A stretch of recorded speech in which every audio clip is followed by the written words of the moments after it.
Going on, everybody? It's Joe, and so today I'm going over 6 cards that I recently got back from PSA. I submitted 6 cards as part of a crossover service, so in other words, 3 of them were with, they were originally encapsulated as BVG or Beckett. One that was originally an SGC graded card, one that was a GAI card, and one that was a gem card. So I got those back from the National that I was recently at. I ended up actually submitting 56 cards to PSA.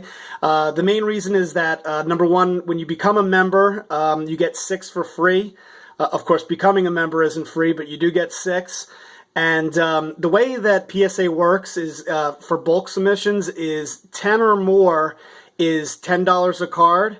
And I was looking to submit around 40 cards, so 40 cards at $10 a piece, $400. But at 50 cards, it's $8 a piece. So obviously, if I submit 50 cards at $8 a piece, it's also $400. So I ended up submitting a couple of cards that probably shouldn't have been submitted, but it just made sense for me. Not all of them are mine. Some of them are my dad's, and then one of my friends, his kids, which I might have mentioned in some previous videos, are now into baseball card collecting, so I submitted some for them. Most of them were for me.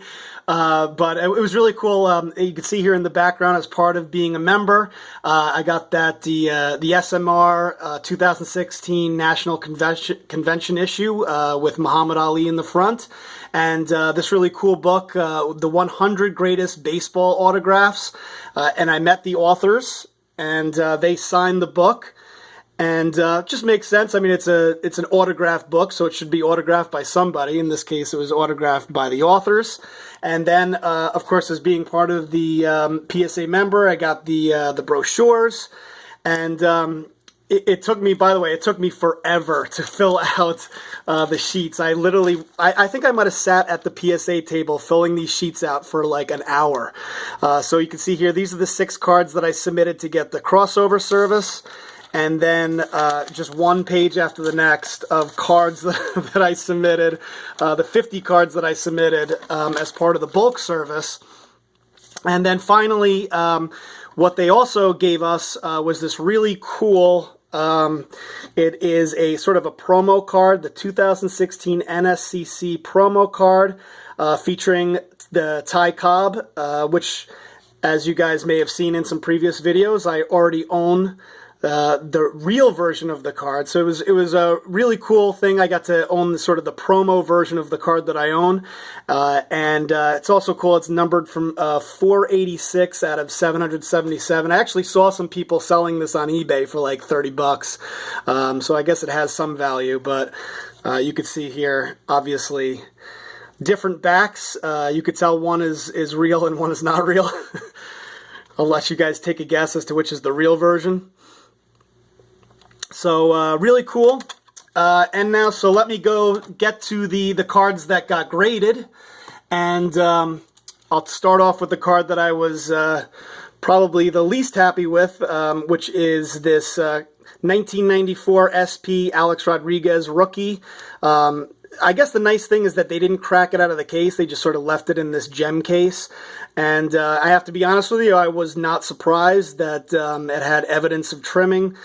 You know, I still, you know, I looked at the card carefully. I don't see any particular trimming. I wouldn't be surprised if I cracked it out of the case and submitted it and it got graded. But I just have a feeling they see this, they see that gem logo and they're like, this is not a legit card. And, but who knows? Maybe there is some evidence of trimming, but I guess I mean, I don't feel like I'll ever really know until I actually crack it out of the case and submit it, which I may do at some point. But it almost seems fitting that the Alex Rodriguez rookie card has evidence of trimming. So I might, who knows? Maybe I'll just leave it the way it is. So the next card that I have here is this really nice 1952 Topps Bobby Avila card. This is actually a card that my dad submitted. It's a 1952 Topps card. He's really big into 1952 Topps. The cool thing about collecting for me is that you know, when I get a card like this, I always go out of my way. I didn't know anything about Bobby Avila, but I looked into him a little bit. He had a really nice career. He's in the Mexican Baseball Card Hall of Fame. One thing that I thought was interesting about him is that in 1954 he won the batting title by hitting 341, but in the meantime, Ted Williams actually hit 345, but did not qualify for the batting title because he had so many walks that he didn't have enough at bats to qualify for the batting title. Ted Williams ended up hitting 345 to Bobby Avila's 341, and Bobby Avila gets the batting title because Ted Williams didn't have enough at-bats to qualify. So, but anyway, he was a very good player, an all-star player, and in the Mexican Baseball Hall of Fame. So, really nice-looking card. I think this was originally a GAI 7. So it got bumped down to a 6, so I'm sure my dad may not be happy about that. But again, I'm not surprised, you know, that it got bumped down a little bit. You know, PSA tends to grade a little tougher. Next up is this Tom Morgan, which I've had in my collection for a while now. It was a BVG 5.5, so it got bumped down to a 5. This is a high-numbered card, so it's actually a pretty valuable card. It's actually also Tom Morgan's rookie card. Really nice-looking card. If you guys, I don't know if you saw, but in the BVG holder, it had a big crack over here, which was part of the reason why I wanted to submit it to PSA. I didn't even care if it got bumped down a little bit.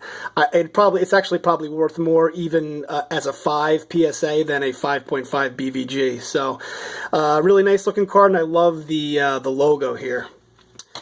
Next up is this is the 1964 Topps Mickey Mantle. You guys have seen in my previous videos that I felt that BVG, when they originally graded this, that a 6 was a really low grade. And you know, it crossed over as a 6, so I guess I should be happy that it crossed over successfully. But I still feel like to this day that if I cracked it out and resubmitted it, that it had a chance of getting a higher grade. But I think I'm done with this whole Mickey Mantle experiment. I think I'm just going to take the 6 and just be happy with it. I think it looks fantastic in the PSA holder. And like I said, I mean, it looks pretty much flawless, but whatever. It's a 6. It's a nicely graded card, and I'll just leave it at that. So next up, second to last here, is the Hoot Evers. I believe this was a BVG 4, so it crossed over successfully to PSA as a 4. I think my dad thought that it had a chance of getting an even higher grade, similar to the Mickey Mantle, but of course there were no bump ups in grades, by the way. They either crossed over at the same grade or lower, which I'm not surprised by. But the Hoot Evers, I don't know, it looks really nice in this holder. So here's the back. And again, I looked a little bit into Hoot Evers. He had 4 years in the military service, which I think is pretty amazing. He had his best years between 1948 and 1950, where he hit 300 every year. He was a 2-time All-Star during that time period, and played 12 seasons in the majors. So he was a really, really solid ball player. And you could see here that it's a really, really nice looking card. And then finally, and probably the most important card of the submission, and part of the reason why I'm pretty happy with the submission, is that the Hank Aaron card successfully crossed over from SGC to PSA at a 4. Of course, would love to have seen a bump up in grade, but I will definitely take the 4. It looks really, really nice in the new holder, and I always sort of had it in the back of my mind, like it almost, like when I bought the card like about 6 months ago, I made a video about it. I bought it for about $800, maybe a little bit less than that, and I felt like I got a really, really good deal on it. And part of in the back of my mind, I was like, is this too good to be true? So the fact that, PSA has now graded it and it's in a brand new PSA holder is a pretty cool feeling. Recently, I don't know what the deal is with PWCC auctions, but I recently saw that a version similar to this, like a nicely centered PSA 4 card, sold for $2,500 under PWCC auctions. I don't know, what the deal is with them. I've seen these cards will usually sell between $1,400 and $1,600, so I don't know why that particular card would go for $2,500, but either way, really, really nice looking card. As you can see, it's really nicely centered. So really, that was probably the thing that I was the most happy about, was getting this PSA 4 back. And so that sort of concludes the crossover service. I have 50 cards coming my way, which I can't wait to get back. And I'll probably in between now and that. By the way, it said the 50 card was 45 business days, which that is a long, long time to wait. So hopefully they come back as quickly as these cards did. I'm not counting on it, but it would be nice if they come back within the next week or two. But as soon as they come back, I will post a video and I'll share with you guys. Please let me know what you guys think, and feel free to post comments, like the video, and I'll talk to you soon. Thanks.